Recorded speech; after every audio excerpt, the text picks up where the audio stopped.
So I'm going to introduce our first speaker for today, Dr. Martha Scholsky. Dr. Scholsky is a professor of applied climate science in the School of Natural Resources. She's the director of the State Climate Office and state climatologist for Nebraska. Her research interests are in the areas of climate variability, change, and impacts.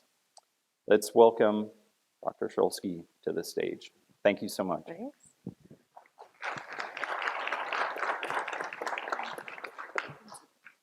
All right, I teach, so I'm gonna stand up here rather than sit down and talk to you. So I'm gonna be talking about local climate services today, and the words that you see on the bottom, monitoring, assessments, and communication, that's what we spend a lot of time and effort doing.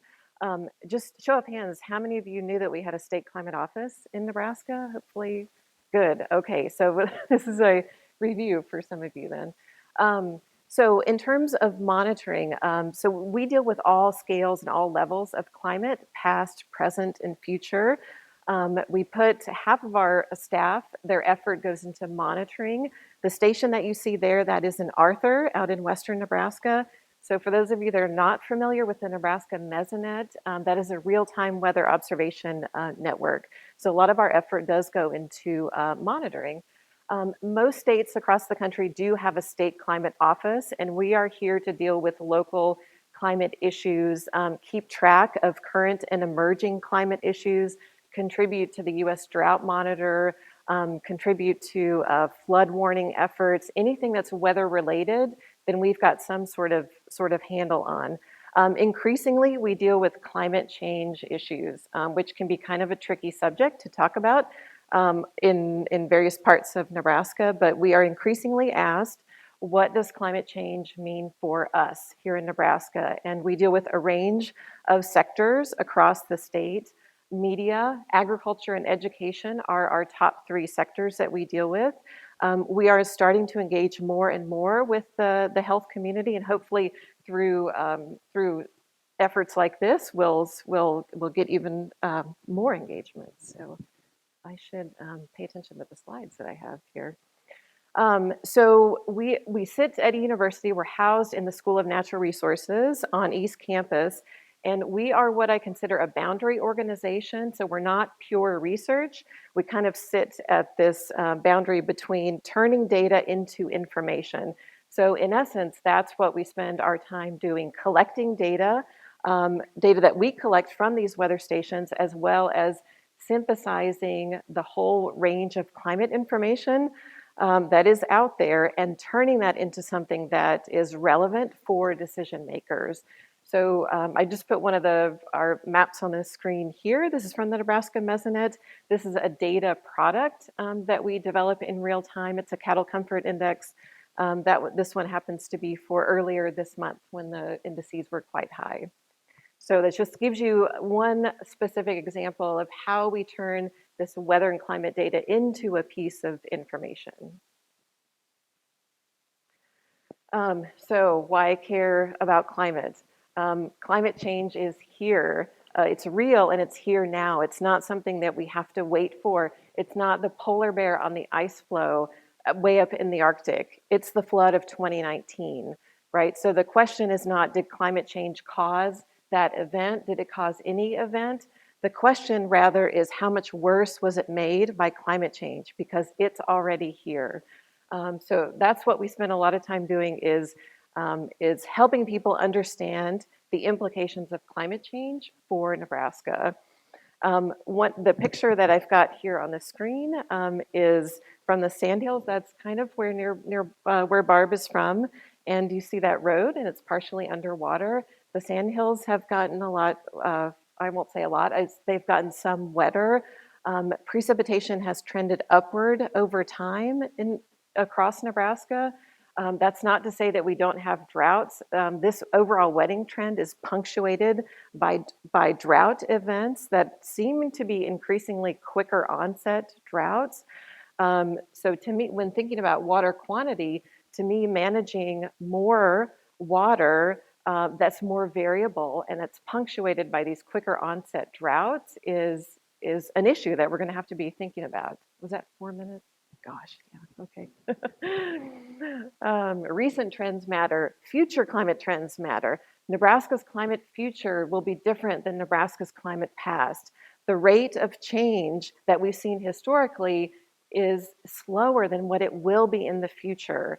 So the image that you see here on the screen, with no mitigation, we will warm by 9 degrees in 60 years at the end of the century with no climate mitigation. Nebraska's climate future, again, very different than Nebraska's climate past. And just an overall, the elevator speech picture of how climate change will influence Nebraska: longer growing season, warmer summers, more extreme heat events. How will that impact human and animal health? Wetter springs, more extreme rainfall events, higher cooling degree days, lower heating degree days, more frequent large hail. So just an overall synthesis of, in general, how climate change will influence us here in Nebraska. But there's a lot of nuances to these changes. So it's really important when we're thinking about these different sectors or different aspects of us here in Nebraska, you have to look into the fine details. This is just an overall picture, but you have to really dive into the details to understand it fully. So we were asked to talk about what obstacles we have. The biggest obstacle that I personally face in my job when thinking about climate change is perceptions. The image that you see here is the Yale Project on Climate Communication, 6 Americas. Majority of the US population and Nebraska population feel that climate change is happening. When you get to the question of, are humans responsible? That's a lower percentage, which should be 100% of the population should agree with that statement, but they don't. And people also don't feel that climate change impacts them personally. That's where a disconnect is. That's where the biggest obstacles are, is recognition at the policymaker scale of the human cause of climate change. If we don't recognize the human cause, then mitigation will not happen, which absolutely needs to happen. So this is the thing that I think about most in my job, is how do you get past this? And the fact that science and the graphics that I just showed on the screen, sometimes that is not enough. And so appealing to kind of the human side of things is also really important. Okay, so collaborators. Anybody in this room is a potential collaborator with the Nebraska State Climate Office. Climate impacts all of us in some way. We all make decisions based on either past climate, current, or future climate conditions. What we do a lot of is engage with people from various sectors. You're seeing an image from a workshop that we hosted with cities across a 4-state region, and we develop these local climate reports because what is really of interest is understanding of local climate issues and what the primary concerns are going forward. And so there's a URL address there. So if you just Google search climate for cities, you'll find a report for Lincoln, Nebraska, for McCook, for Grand Island. Those are the 3 cities in Nebraska that we worked with. One of the issues that bubbled to the top was health. So there was water management, there was energy needs, and there was health. That was one sector that is showing concern for how do we plan for and adapt for these climate changes that are to happen. So one example of collaborations that we've had in the past, and I welcome anybody to reach out to us if they have any sort of weather and climate information need. And I'm out of time, so there's my contact information. Excellent. Thank you so much, Martha. I really appreciate it.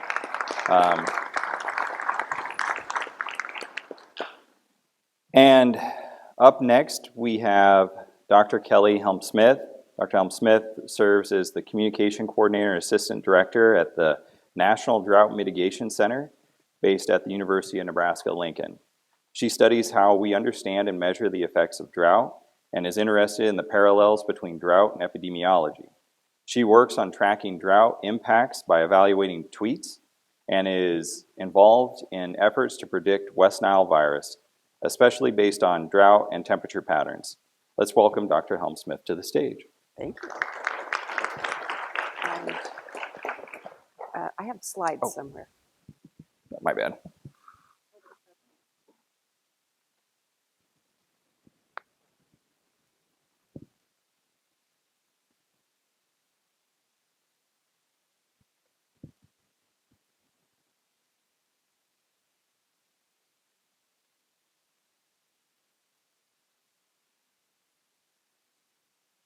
That's okay, thanks.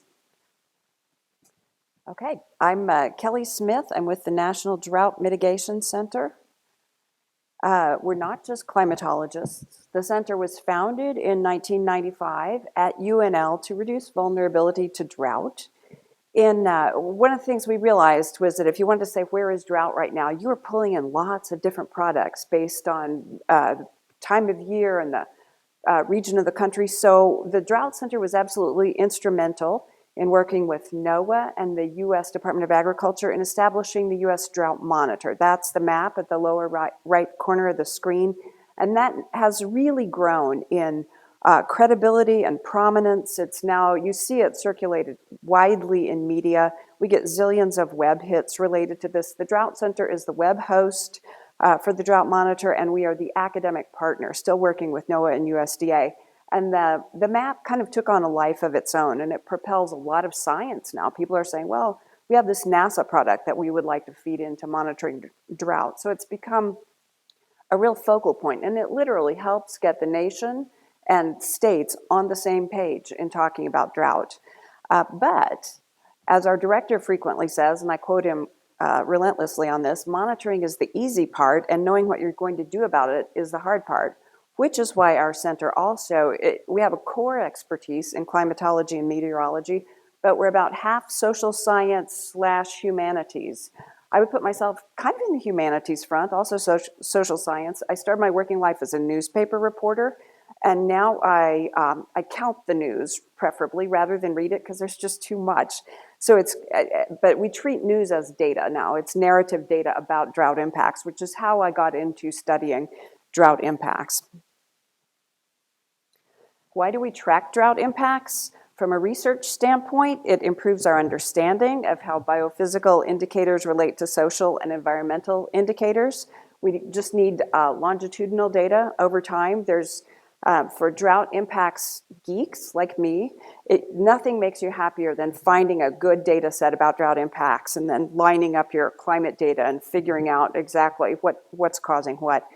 From a response and recovery standpoint, we know where to direct relief if we're better tracking drought impacts. And from a planning standpoint, impacts point to underlying vulnerability, and you can address underlying vulnerability to mitigate drought before the next one happens. Did I push the right button? There we go. So what is a drought impact? We define it as an observable loss or change that occurred at a specific place and time because of drought. It can be quite broad. Crop loss or reduced crop yield are some of the obvious ones. Loss of wildlife habitat. This is a fish skeleton on a dried lake bed there in the middle. Then a boat ramp closure. People, docks are left high and dry. It reduces recreation opportunities. And then vector-borne disease, represented by the mosquito here. Just a few of drought impacts. The Drought Center has shared its expertise with a couple of different iterations of guidance from the Centers for Disease Control, with hints like test domestic well water quality more frequently during drought. Obviously be cautious about swimming or diving. If water levels might be lower, there could be a submerged tree stump or something else. Keep masks on hand for dust or smoke.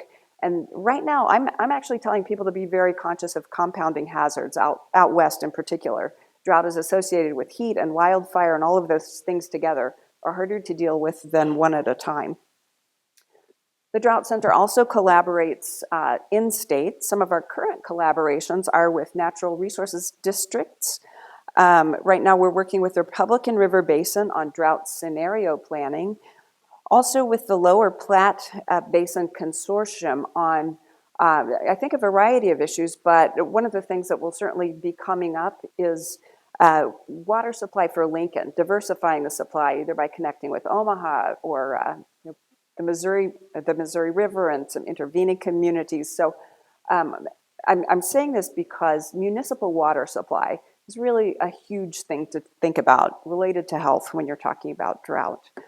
Other than domestic water supply, rural wells going dry are a major concern, as well as the water quality in those wells.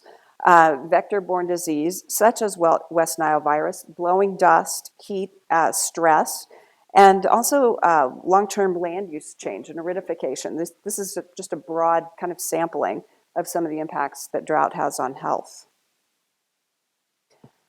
Some of the research that I did, one of the things I've faced continually as I was gathering drought impacts and working with a group of people that gather drought impacts from newspapers was, well, you're not quantifying it, so it's not really science. It's like, okay, well, let's go there. So I found this nice data on human cases of West Nile virus in Nebraska.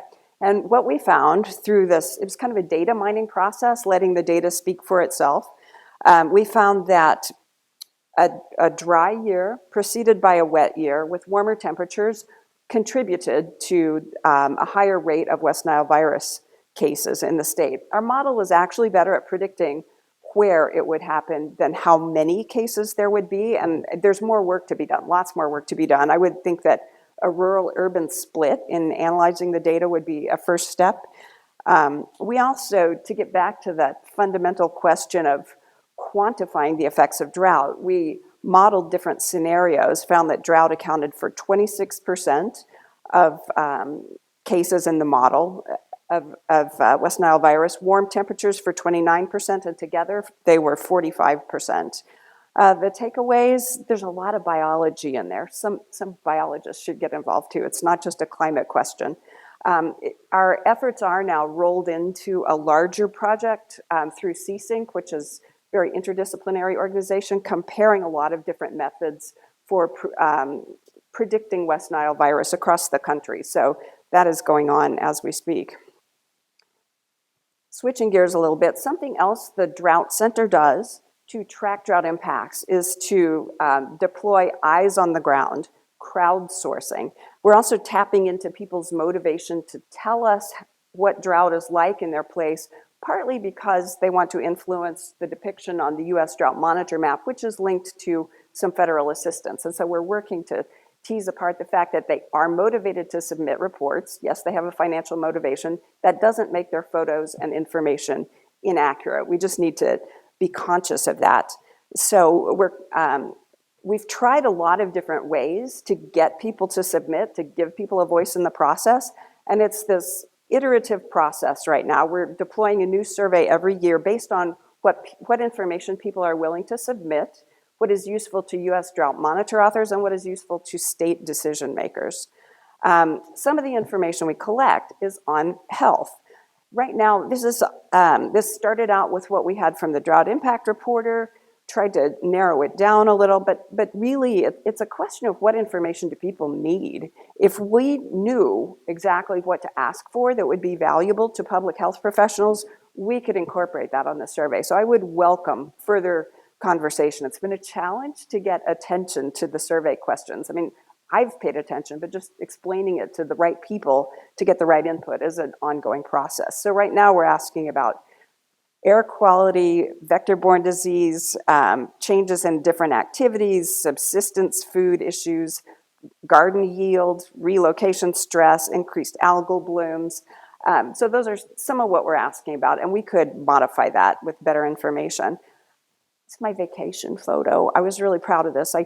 This is what it looks like. You submit your photo and then you go find it on the map. This is, I happened to capture the lightning. This is dust blowing ahead of a storm in West Texas, which is where I was last week. This is the greenest I'd ever seen it. So basically, I like to talk about finding the drought signal. This is a graphic that kind of indicates noise. Detecting drought is very complicated over different time scales, and also crowdsourcing. What data would you like us to be gathering? Thank you very much. Thank you for my extra minute or so.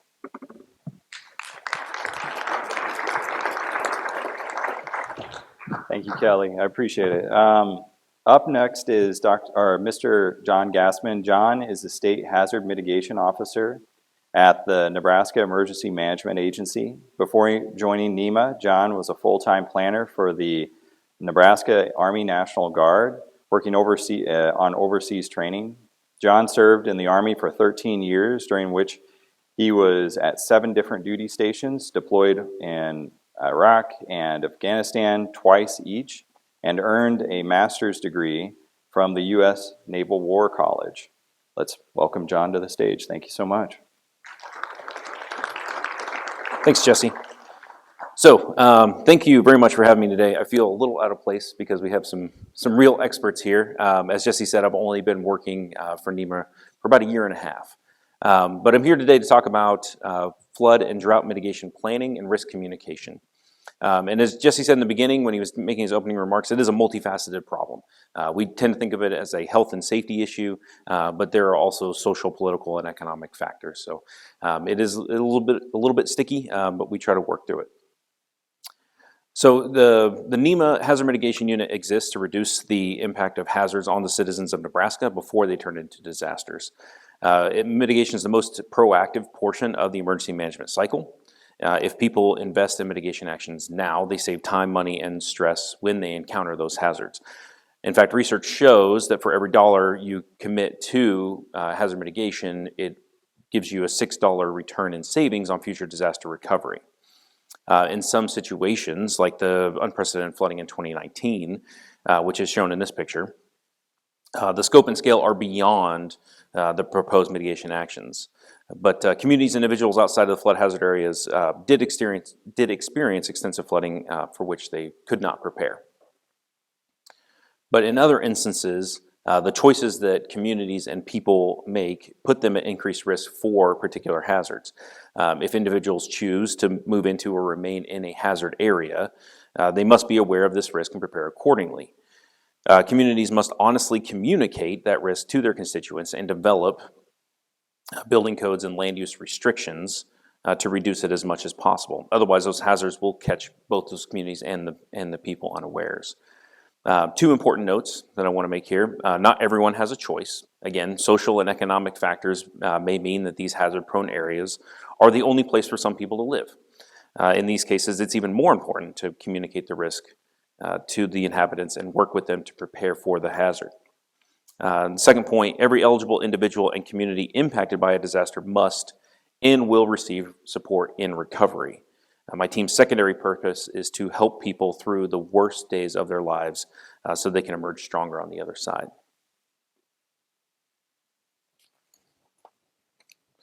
So how can we reduce the impact of hazards on our communities? The process starts with planning, which itself begins with organizing the process and the resources.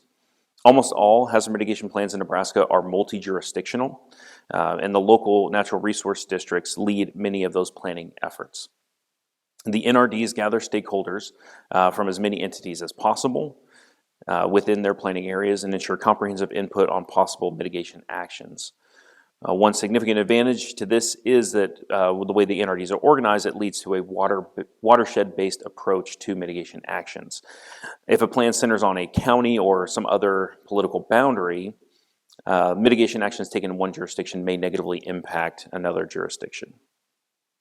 The other critical component at the start of mitigation planning is identifying opportunities for community involvement and comments. The next step in the planning process is a risk assessment. Many jurisdictions conduct an annual or semi-annual threat and hazard identification and risk assessment, otherwise known as a THIRA, which they should use for all planning efforts. The THIRA guides a community or multi-jurisdictional stakeholder group through the identification of their hazards, the profiling of hazard events, an inventory of critical assets, and an estimation of the potential human and economic losses based on the exposure and vulnerability of people, property, and infrastructure.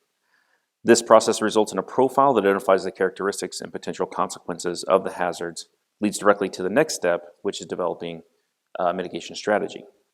All right, so once the jurisdiction identifies the hazards and their potential impacts, they must develop long-term strategies for avoiding or minimizing the undesired effects. So let me break that down a little bit.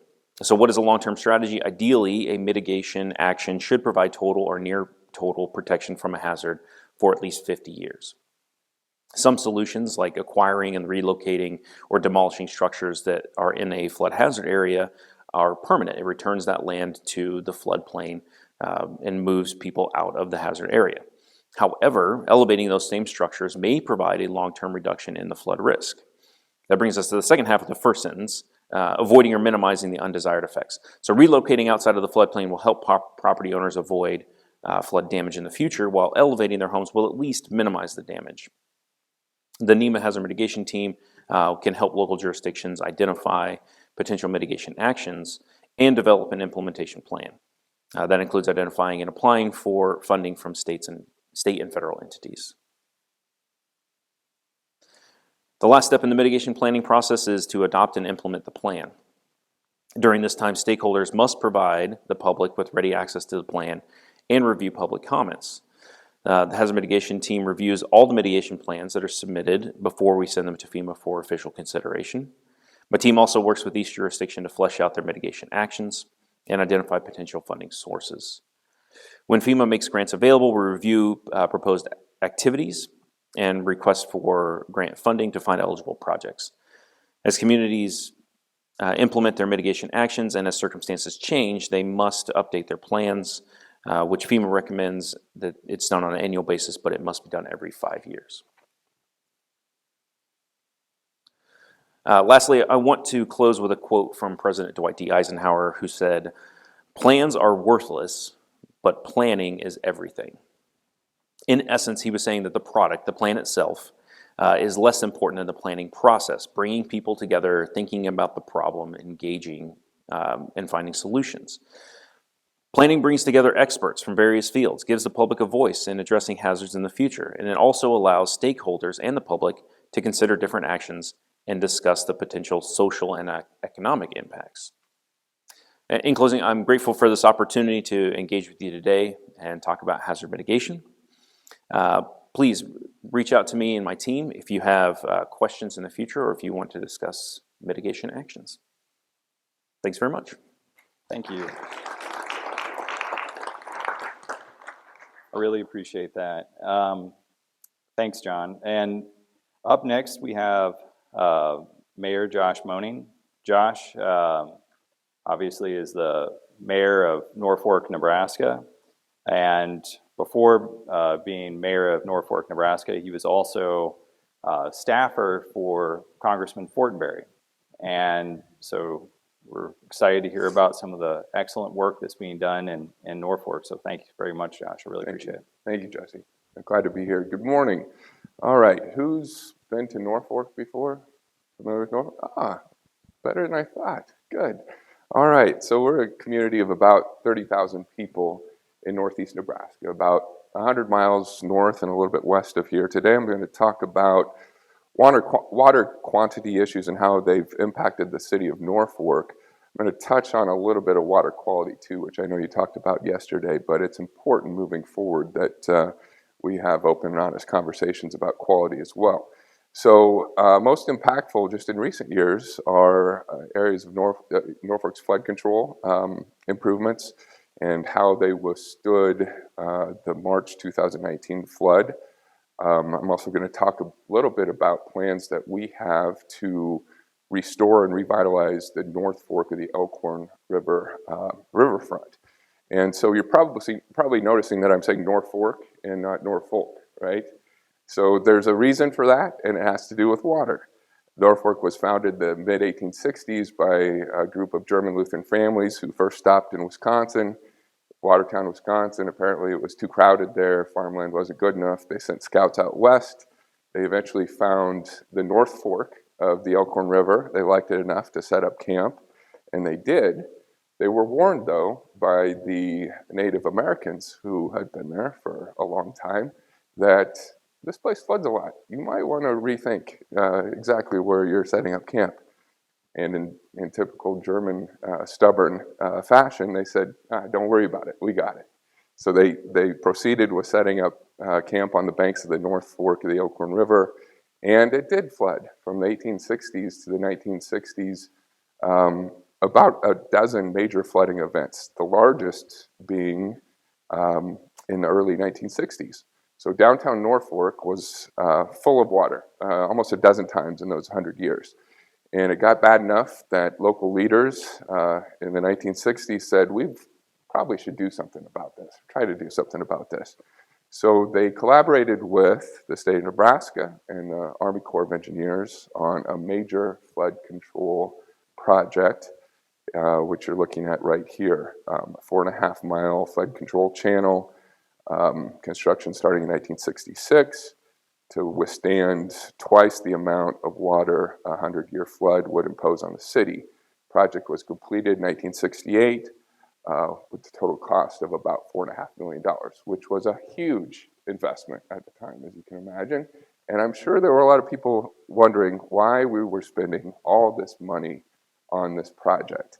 Well, as it turns out, it was a very wise and prudent investment because it has saved the city countless millions and millions of dollars in saved from property loss and loss of life. So this is an overview of the flood control and levee system itself. It's a little easier to see here. You can see the diversion channel running roughly parallel to the North Fork waterway as it runs through the city. It's a gated system, so north of Norfolk, we control the flows that come into the waterway as it flows through the city. And I won't get into all the technicalities of it, but the benefit we do have within our engineering division is that we control the flows coming through the North Fork, and all the water coming in to the area from the north and east is diverted through the channel that runs north and east of the city. So how did this work out? In March 2019, probably the biggest test that it's had since it's been in place. Some considered a 500-year flood. We came within 1.5 feet of overtopping at some points. There was more water in the diversion channel than in the Missouri River on an average day. This photo gives a good illustration of just exactly how this worked and how this investment saved the city from, again, untold millions and millions of dollars of property loss and loss of life. We came through this flood virtually unscathed. And that is a big deal given the level of devastation that this flood caused many communities along this watershed and Elkhorn River Valley system up and down northeast Nebraska.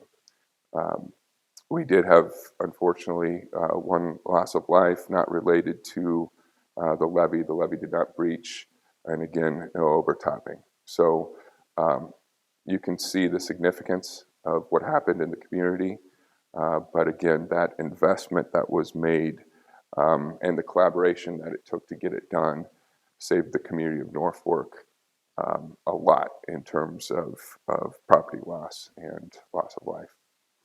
I'm going to hit on now a few things that we're planning to do with the North Fork as it flows through the city of Norfolk. So the North Fork River Restoration Project is ultimately about reconnecting people to the river, reconnecting the river to a historic park in the middle of downtown Norfolk, reconnecting the city to its namesake.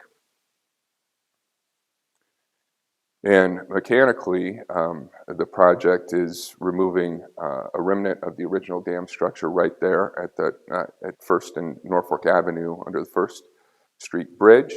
There exists a 13-foot drop in elevation in the river channel. Again, a remnant of the original dam structure. Now a spillway makes the river impassable for recreation. So we have plans to remove that spillway, replace it with 8 different drop structures that will span about 1,800 feet, and in essence create a whitewater trail in the heart of downtown Norfolk. Some renderings of what this will look like. It's what I call our diamond in the rough project right now. If you saw pictures of the existing area, it wouldn't look like a whole lot, but we're hoping that this project based on natural amenity community development will prompt private redevelopment, private reinvestment, not to mention the recreation and tourism value that it brings to the community. So there's plans for this.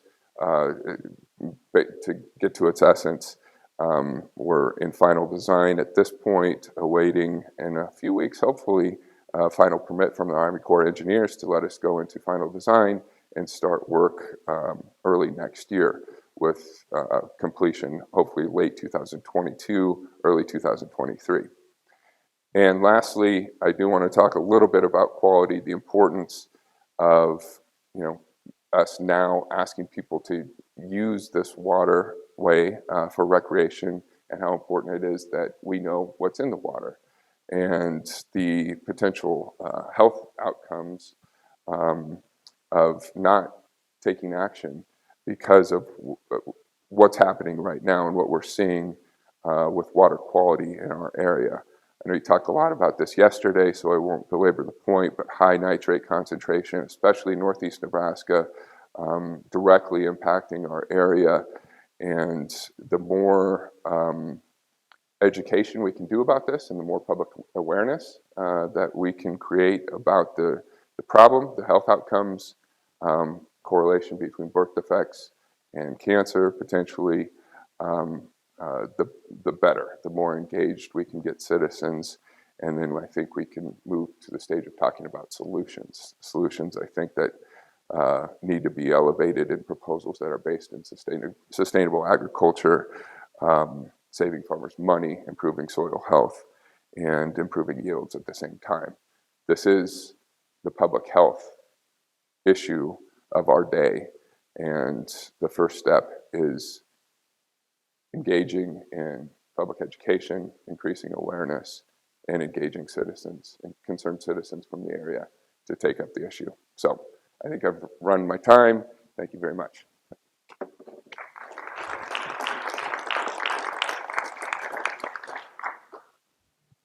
Thank you very much for sharing that, Mayor Monian. That was really nice. Next, we have Donna Garden. Donna is the Assistant Director of Utilities with Lincoln Transport and Utilities. Her primary responsibility are the water, wastewater, solid waste operations, and watershed management. Donna helps provide clean, safe drinking water and efficient treatment of wastewater, watershed management, and efficiently operating landfill and management in Lincoln solid waste materials. You have a lot of stuff going on. A lot of stuff going on. Donna previously worked for the Nebraska Department of Environmental Quality, and let's welcome Donna to the stage. Thank you so much. Thank you very much. Can everybody hear me okay? I can't tell if my microphone is on or not. All right, very good. I'm very happy to be here today. I'm really happy to actually sit next to the mayor of Norfolk, because that's my hometown. And I actually was there when they built that canal, so it was really interesting to see it. And it's probably the most information I've ever had, even as a longtime resident of Norfolk. So very, very good. And it also really talks about what our cities deal with in terms of making sure that our people are safe, that public health is protected. And in particular, I know everyone expects when they turn on that tap in the morning that water's going to come out of it. So that's what I'm here to talk about. And I'm here to talk about Lincoln's utilities in particular. Now, as was told, I handle a lot of things. I do water, wastewater, watershed management here in Lincoln, and also solid waste. But I'm going to really focus on the water aspects of that today. So we know water is very, very important. And like I said, we certainly never want to have it stop. We've had our tests in the last few years, and I'm going to talk a little bit about that today. But making sure that water keeps running out of your faucets and making sure it's cool and it's clean and it's abundant, and then we don't have to have water restrictions and things of that nature is very important. And we need to make sure that happens every single day of the year. Lincoln has a really complex system. And even though it's not a really large municipality, we're looking at a very large system that transmits water through very large pipelines that are 20 miles apart from Lincoln, from Ashland. That's where our well fields are. We have 3 transmission lines, so that's 60 miles of very, very large pipe that carry water here. Obviously, we have to take care of those things, and we also have to take care of you by treating the water, making sure it's clean. All of our water is aquifer water. Our larger wells are under the influence of the Platte River, but that's where our water comes from. That's the entire area that brings us water to Lincoln. People have often asked me why we don't get water right here. We've got Salt Creek running through Lincoln. The water quality here is not adequate for us to drink, and treating it would be a difficult task. It also isn't enough. We have to have enough for future growth for the city of Lincoln. So back in the 30s, my forefathers and foremothers were wise enough to say, we've got to go somewhere else to get water. And they decided to go to Ashland, which was a fantastic step forward. So as we talk about all of these challenges that we face every day, we have to figure out, how do we take care of planning for the future to make sure that this city is always protected, always has clean water to drink, is protected from flood, is protected from drought. In our world, we do a lot of master planning. We look out 20 years at a time, and we try to take a look at all the various things that can potentially happen to our system and make sure we're growing adequately. We do feasibility studies, we do modeling. We've taken a look at climate change this year in terms of our master planning efforts. And we take a look at making sure those policies are in place, that we have funding, and that we have legislation for it. But even with all that, we get surprised. We've had a number of challenges, and challenges bring changes. And every time we have a challenge, we learn from it, certainly. We obviously had the pandemic of 2020. That put a challenge on us. How do we make sure we have operators in our plants that keep that water flowing to Lincoln, that keep wastewater being treated and being processed adequately to protect human health? Those things really challenged us this year. We didn't know what to expect. I don't think anybody did. We managed to come through it, and we've learned some things from that. We know how to protect ourselves in a situation like that and make sure those people are safe. And then, of course, we've heard a lot about the flood of 2019. For the city of Lincoln, it was practically overwhelming, and I'd say that not facetiously. We had a very large impact to our well field on the Platte River. We've never seen flooding like that. We had a tremendous amount of damage to the well field. Fortunately, that is getting repaired and mitigated, and we know now to mitigate and plan to protect those assets. We had historic rainfall in 2014 and 15 that provided flooding throughout Lincoln. We didn't top the levee of Salt Creek, which was built a long time ago, but we did have issues with flooding in North and South Pond. And then we had the drought of 2012, which is almost like a distant memory, but certainly we did have water restrictions in the city of Lincoln. This is our island well field. If you take a look at the picture, and I'm going to see which way it is for you, on the right, my right, that's the way the island well field looked before the flood. You can see the road running down the middle. You can see the circle at the top where our well is at the tip of the island. The other picture is a picture after the flood. You'll see a very large part of that island has disappeared, and also it's very close to that front well. That well has been shut down for most of the last 2 years. We have it up and running now, fortunately, and that if you drive down Highway 6, you can see it from Highway 6 on the bridge over the Platte, and you'll see that it's very well fortified now, and we did a lot of mitigation for that.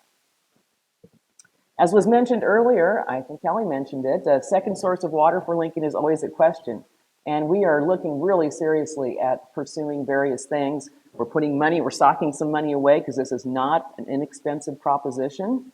Going to the Missouri River, if we look at doing it in the 2040 timeframe, would cost us about $1.5 billion. So it is not inexpensive. This is something we're looking at. We're looking at maybe an interim solution of going to an interconnection with our friends at MED.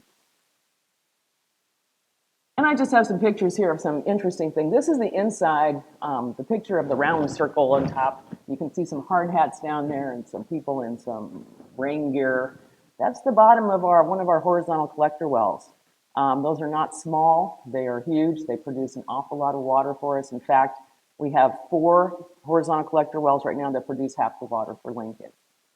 The other area you see down here is the actual transmission line that runs between the wells that carries that raw water to our treatment facility. And I just want to mention this is our wastewater facility. These are our digesters, and when we use water, it goes down the drain. And I think that's something that we're going to be looking at in the future, is maybe there's a way we can reuse that water effectively. We reuse a lot of things out of that water. That's why we call it water resource recovery facilities. We get biosolids, we have bioenergy coming from it. We have energy for this facility right here. Air conditioning and heating is produced by the water that flows through heat exchangers. So we recover a lot, but maybe we should be recovering the water too. And I'm going to just touch quickly. Obviously, flooding is the other issue that we're dealing with. We did a Salt Creek resiliency study this year in conjunction with the Mayor's Climate Action Plan, and looked at various things to do. And some of these were already discussed here today. So that's something that's going to be continuing to be a part of the conversation here in Lincoln. I totally ask you to join us in talking about those things with the mayor's office, and we will be bringing a number of things before council to help us address some of these flooding issue problems. And this is a picture of a wonderful project that was done. This is Antelope Creek. Lincoln too used to flood frequently downtown, and it was because Antelope Creek was basically buried, didn't have any place to go. So the water stayed above ground, and that's where it pooled. This project brought us relief from that. It was a very expensive project. It had many partners associated with it that the city of Lincoln took part in. And we're looking to do a similar thing with this with Dead Man's Run. This will be a project that will be going forward here in the next few years. We already have bond dollars associated with that. But the big monster in the room is Salt Creek. It's about 735 square miles, and doing something like this will be an astronomical cost. We're trying to look at some non-structural options for Salt Creek to help keep flooding out of people's homes and get them out of the floodplain. And with that, what we ask from you in terms of joining us and being our support for when we go to council, when we ask for maybe a little small rate increase to help us fund these things, is to continue to keep that water flowing to your tap. And we hope that we'll see you in those areas also. And with that, I'm done. Thank you.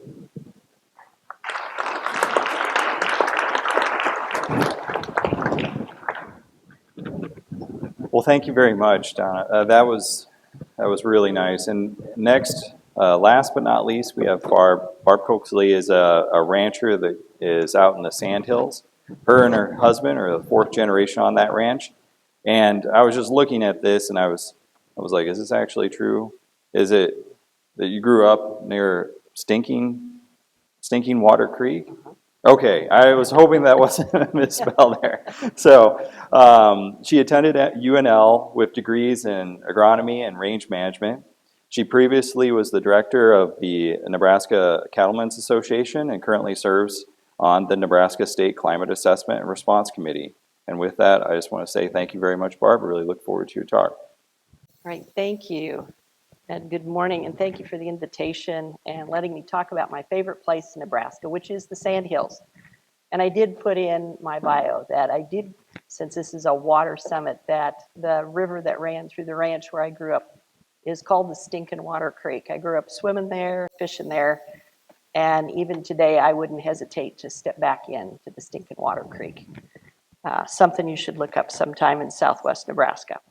The Nebraska Sandhills is one of the largest grass-covered sand dune areas in the world, which is pretty neat to have in Nebraska. And it's also the largest sand dune formation in the Western Hemisphere, with less than 20,000 square miles. And to me, it's very special that the University of Nebraska has taken time, and they have now counted that there's over 600 native species out on these hills that have come in naturally. The sandy soil is not suitable for farming. It will dry out when bare, and it will blow when winds are blowing once it's bare. And it's also very absorbent since it is sand. It's a coarse material, so it will absorb whatever's on the surface quickly. This prairie has formed over thousands of years with grazing, fire, drought, flooding. And so today's predominantly deep-rooted perennial grasses, forbs and shrubs help hold that soil in place. We do not seed or fertilize our pastures. Time has developed a very sustainable cover to hold the soil and provide habitat for wildlife and cattle. Grazing animals harvest the plants for us, and with grazing they develop different layers of habitat for all kinds of birds, prairie dogs, deer, cattle, and butterflies. And I mentioned butterflies because we also manage our ground for that. We have common milkweed, which is native.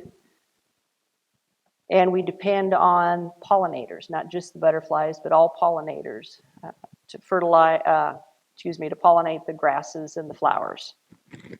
And that keeps our life cycle going forward. Now, we do face obstacles. We are entirely dependent on rainfall for our grass growth. We get anywhere from 19 to 22 inches average per year, and that counts snow in the wintertime. We have measured a low of 9 inches to more than 40 inches over the course of generations on the ranch. Each year, we plan for drought, hail, grasshopper infestations, because these events do impact the amount of grass production that's out there. Cattle are expected to graze year-round with minimal supplemental feed, and during years of normal to above precipitation, we do go out and mechanically mow and bale some of the grass and leave it in that pasture for future use during drought or extremely cold, snowy weather. These bales of prairie hay do stay out in the location where they were baled. And then we depend on water. We have underground, we use the Ogallala Aquifer as our water source. Water we know is vital for life, both human and animal. We have windmills, which you've seen on some of the pictures. We have solar pumping at some of the other sites for the cattle. The solar becomes very apparent and does its job during the hot, dry, still times, and the windmills, of course, the wind has to be blowing. So we have now put a lot of solar and windmills throughout pastures, so we have both sources available. And it's amazing how many deer and antelope, ducks, and other wild creatures use those watering facilities as well as the cattle. During drought, livestock and plants are stressed. We as ranchers then have hard choices to make. Do we sell our cattle or destock? That's reducing the number of cattle we have grazing. And sometimes we will start to feed that hay that I talked about that we pre-harvest and store in the pastures. And the grass will go dormant because it is resilient. It's developed, like I say, over thousands of years. But by removing our livestock, that reduces the damage to the ground cover that's out there. And it also helps initiate a more rapid recovery when moisture returns. The variety of plants that I hope you've seen allow growth to continue through dry periods with different plants dominating during those years. I can go out into the pastures and identify what is the dominant grass and if we're going to have a dry season or a wetter season, depending on which plants are dominant. So how do we manage the land and the grasses during these different types of conditions? Well, we ask a lot of questions, and we look to folks like Martha's team, who she said they collect the data and come up with usable information. We follow trends. We look at forecasts and monitoring. And people in agriculture, we tend to check the weather every day. What is the weather forecast for our local and our regional areas? Are we going to have wind? Are there storms to the west of us? We use the National Drought Mitigation Center maps for drought information. If it's dry in the west, chances are it may be moving toward us. We need to make those adjustments. I also participate in a lot of climate webinars that are available. We use the latest university research for programs on animal care and welfare, range management techniques, genetics. We depend on Nebraska Extension for programs, for plant infestation, animal diseases. The Natural Resource Conservation Service have a lot of conservation programs available and can share alternative grazing and habitat questions. I am a member of this CARC committee, the Climate Assessment Response Committee. I represent production ag and give an on-the-ground verification of what's happening in my area. And to summarize, we use the rainfall we're given and make grazing adjustments throughout the year, each year. And we use grazing animals to maintain and improve our plant cover, our water use, and provide habitat for wildlife. We enjoy what we do. We love the land and all the creatures that live on and in the Sandhills, and we are humbled to have that responsibility.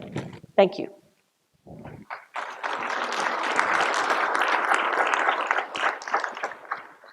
Thank you so much. That was really nice. So, and thank you to all of our experts for introducing us to the work, your work, and sharing your unique perspectives on water quantity and some of the issues that you're facing here in the state of Nebraska. I encourage the audience to follow up with the speakers if you have ideas for potential partnerships or collaboration. Now we're going into transitioning into our Q&A portion of this event. Please feel free to come up to the microphone if you have any questions for the panelists. And I will, as we're waiting for questions to come in, one of the things I wanted to start off is asking the panelists, you know, we face a lot of different issues here when we're talking about water quantity in Nebraska. You know, we've got drought and we've got flood, and we see it both. We are known for both, one for the National Drought Mitigation Center and the excellent work that they're doing here, and you can look all the way back to drought and the Dust Bowl and the impacts that it's had in Nebraska. Historically, it's changed us. But we're also known for flooding because we're one of the most flood-prone states in the U.S. And I'm just kind of curious from this panel of experts, when we look at these two different extremes, which one are you most concerned about, or is it equal? And if so, what are some of those potential impacts, especially health impacts, that you're concerned about with that particular extreme event?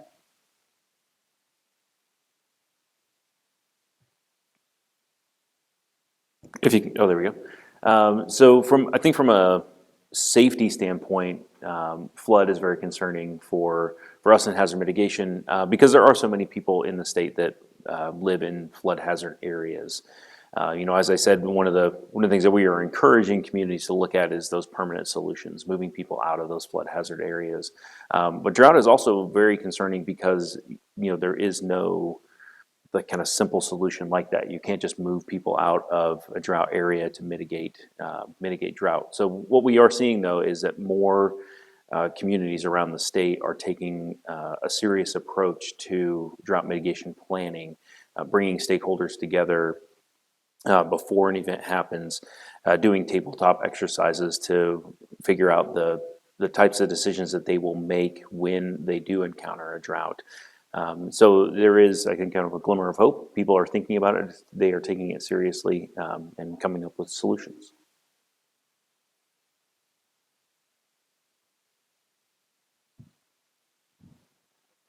Get in here too. There we go.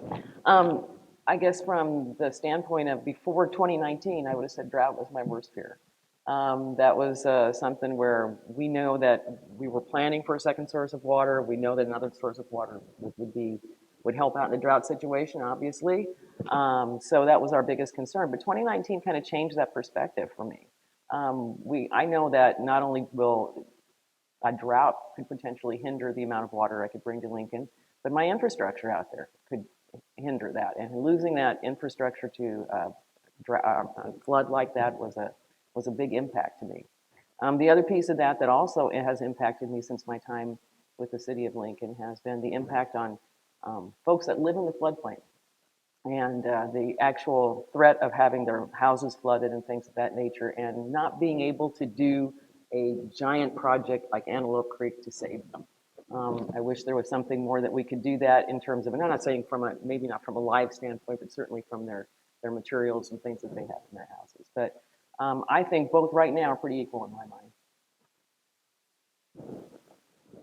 And I was curious, oh, Josh or Barb? Just quickly, I would agree with that, both and. We don't have the luxury of picking one or the other. In our area, flooding is an ever-present threat, and we've spent a lot of money, as I laid out, preparing for that. But it's an ongoing cost, and it's a reality of doing what we need to do to protect the community, to continue to invest in that flood control infrastructure and make sure that it's operational and sufficient for what's to come. The other part of that is dealing in climate realities. These events, whether it's flooding or drought, are becoming more common and more frequent. And outside of the discussion of climate change, we talk about the reality of living in that and being prepared for it, and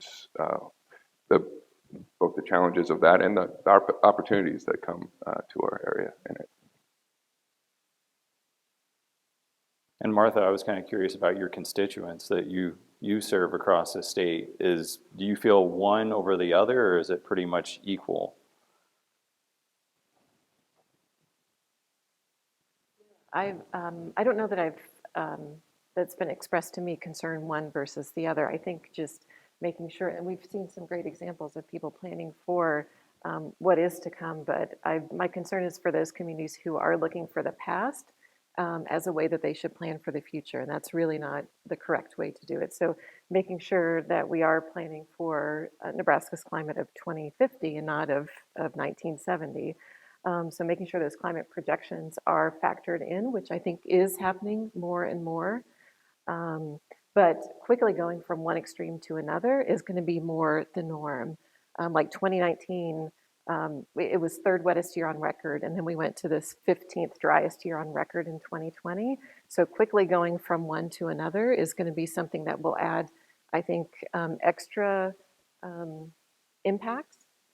There's the event itself, and then there's switching from one type of event to another that adds kind of extra complication to it, which is another factor that I think about.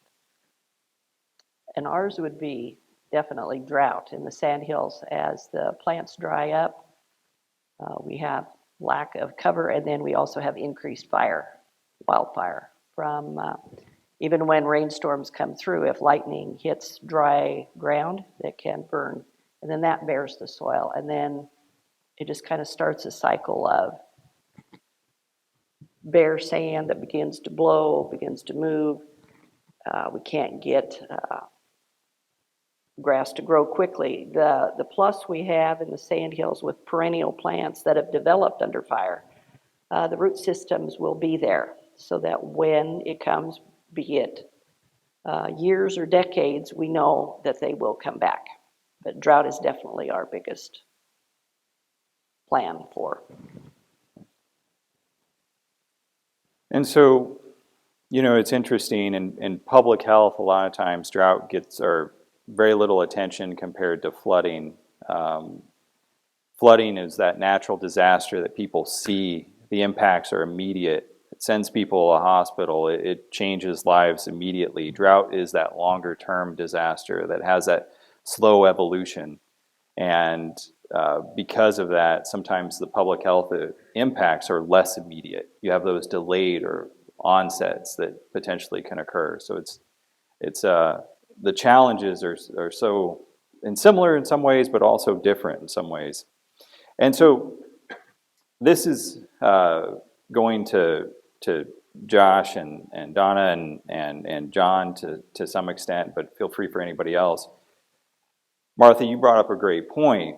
Our climate system has changed. We've seen changes over the last 50 to 100 years. Our extremes are more extreme, and as we move forward, we expect that our extremes will continue to be more extreme, both flooding and drought. And with that being the case, and Barb as well, as you were planning moving forward for infrastructural changes, for preparedness for events, for whatever it may be, how are you incorporating that change into your plans and into your future work? Take a quick stab at that, I guess. We actually started looking at both for master planning and comprehensive plan. As Martha knows, we took a lot of her work and incorporated into that as well as our climate action plan at the City of Lincoln. So we're thinking along those lines now. And in fact, our water projections that we did for our master plan update just last year included those changes that we are seeing in precipitation amounts and things over the years. Obviously, we continue to promote conservation of water so that we do have, on a continual basis, as part of our normal everyday lives, those things that conserve water, like water-conscious faucets and fixtures in your home. That's part of our code now in the City of Lincoln. So these things start to work in through our legislative process at the city so that it becomes part of our everyday life to conserve those natural resources and to make these plans that are including all of the climate action items that we foresee in the future. So that's how Lincoln's moving forward.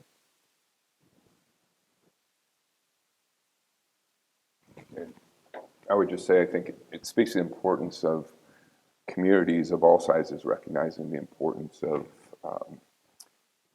this type of planning within their land use plans, comprehensive plans, things of that nature. That hasn't always been the case, but it has to be now. And I don't think that we've necessarily, in a lot of rural places, reoriented ourselves to that fact. And so it's going to be more and more important that there are resources for smaller communities, I think, to draw from to establish their own planning programs. In many cases, I mean, Lincoln is a great example. I think by far the leader in this in the state, but there's just not a lot of communities where it's even on the radar screen right now, and that's concerning if you think about it. So we've got a lot of catching up to do in terms of municipal planning for both drought and flooding threats. Yeah, we have some other questions up over here, and I apologize. You can for keep that. asking if you want. Well, no, go ahead. No, thank you. My name is Florence. I work for the Nature Conservancy. I just had a question. So I wanted to know what's your perception on nature-based solutions to deal with these kind of issues here in Nebraska, and whether they're being considered when planning these mitigation strategies. I hope you're familiarized with this term. Absolutely, and so that's something that probably has not been considered very much in the past. There's been a focus on gray infrastructure, flood control type activities, but there is a renewed focus on nature-based solutions and green infrastructure for mitigation, especially for flooding. Part of that is coming from the federal government. FEMA is pushing with their grant program they just started last year, which is called Building Resilient Infrastructure in Communities, put a renewed focus on nature-based solutions. They are prioritizing projects that include or focus on nature-based solutions for funding. So we'll know the results of the application period from last year. We'll know those hopefully next month in July. So then we'll see. Some of the projects that we put forward did incorporate those, and others did not. So we'll see if that starts to bear fruit here in the state. But it is something that when we talk to folks about potential mitigation actions that they want to take, we try to push them toward looking at things rather than just gray infrastructure, looking at some of those nature-based solutions. I think I'd just like to add, and we've been looking at my watershed management program that we have at the City of Lincoln, doing green solutions in a lot of areas for water quality in particular, maybe not so much for water quantity. That's been going on for a number of years, and that was also probably initiated from the federal government when we started with the stormwater program on the Clean Water Act. The other areas in terms of natural solutions that we're looking at is we do have also a sizable amount of land that the city of Lincoln uses. So we're looking for places to do urban ag. We're looking at sustainable farming practices and things like that that could potentially help with a solution for maybe even a little bit of flooding solution in terms of absorption in the soil.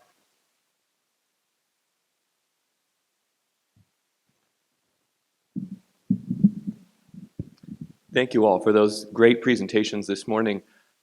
One of the things that I was really struck by in listening to everybody was we have great infrastructure and thinking about forecasting changes in water quantity. And I'm wondering, particularly from Donna and Josh's perspective, how municipalities are starting to think about forecasting changes in water quality. And just, that's a big hydrogeological modeling complex problem, but that seems like something that perhaps should be on the radar. So if you could comment on that, thank you. Oh, it's a very good point, and I think it's for us or even more important to start planning for quality issues as it is quantity, especially given where we sit and that north. I mean, you saw the sea of red, and not a good way in terms of nitrate concentration across the state, but particularly in northeast Nebraska, it's a concern, and you see higher levels moving our way, and inevitably communities across the state, particularly in are going to have to face that fact. And that's again why we need to start having these full, open, transparent discussions. And we need the help of our university system to do that in our communities, frankly. But I would use the example of Creighton, Nebraska, which is a small town of less than 1,000 people that I think less than 10 years ago had to put in a reverse osmosis water treatment system for their community, which costs anywhere from $4 to $4.5 million. For a city of that size, that's not feasible. That's not doable. I mean, they can't pay for that themselves. And the ongoing operation cost is somewhere towards $1 million a year. That should be the canary in the coal mine for us. That is what's coming if we don't do something to mitigate the issues we're seeing in effect right now with water quality in certain parts of the state. So it's going to become a community-wide community system problem unless we find solutions to mitigate quickly. I guess I'll just add that's something that's always on our mind in terms of water quality. We're always monitoring water quality. We were looking around and seeing what's happening around the environment that's near well fields and things of that nature to make sure that we're up to date on what's going on, that we have a plan in place to take care of it if something should happen. We've been very fortunate, and something that surprised me amazingly when I got to this job, knowing what I know about the nitrates around the rest of the state, is that the aquifers that Lincoln draws from has very low nitrate levels. And I don't know if I can even explain that, considering what I see from, it's fed by the Elkhorn River, it's fed by the other parts of the Platte. But we've been very fortunate in that regard. And in tuning the second source of water and possibly an interconnection, we may be able to help out some of the communities that are nearby that do have high nitrates in their well water and potentially be able to help out in that regard as well.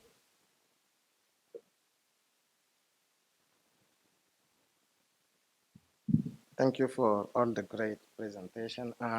So throughout, one word stood out to me was a lot of we are talking about planning, and one of the most important thing in planning is hazard identification, stakeholder preparedness. So I just wanted to know, while doing this planning in these different organizations, my first question, do you talk to each other? Because no matter how the plan is great, if you don't talk with all these great organizations, I think it's not going to work. So my first question is, do you talk with each other? And if you do, how do you make it happen? Because it's just challenging to be able to talk with each other. Thank you.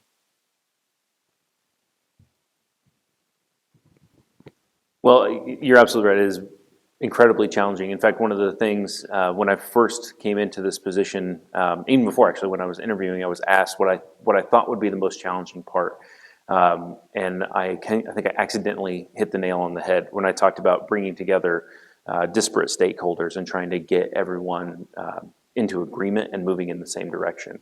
And that has definitely bared out in the time that I've been with NEMA and working with communities on mitigation planning.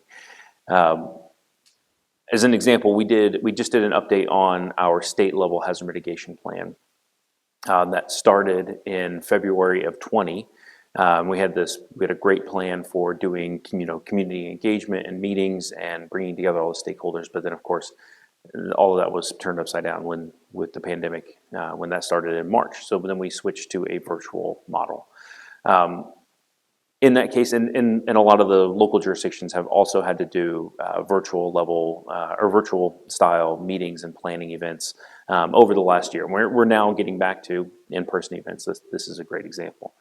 But yeah, I think it did lessen the amount of stakeholder engagement. It did limit the number of people that could come together and provide input for some of these plans. But events like this, I think, are a great way for us to come together to network and meet people and identify areas where we can work together on mitigation planning. I'm making notes as we go through, and these are the people that I want to talk to when we're doing our plan updates and revisions in the future. So yeah, I mean, I know I have sort of limited experience in the state, and I know that in the last year was a little bit of an outlier maybe from that standpoint. But yeah, you're definitely right. It is challenging to get all those people together, all those key stakeholders, and get that input so that we can have the best possible plan that we can going forward. I just say something about the importance of accessibility in these conversations and gatherings of collaboration. I think it was in the fall of 2019, I don't think it was this conference, but another conference associated with Water for Food was held in Norfolk. And I think that was the first time in 17 or 18 years that it had been held outside of Lincoln. So I was very grateful for that fact that experts were coming out to other parts of the state. And I think that's very important that we not always just focus on where the systems are necessarily or based or rooted, but we get out into other areas of the state that are being directly impacted by the very issues that we're talking about.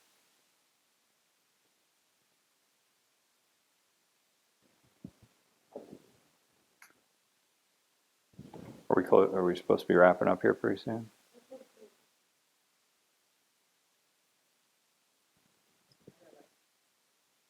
Of course.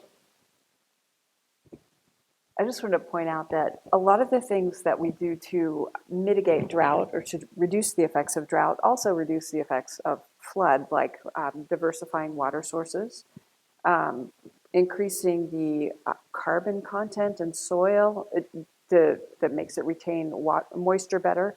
That can help with both drought and flood, and also climate change. So none of these issues are really standalone. The events may kind of prompt a crisis, but the underlying systems affect all of the different vulnerabilities.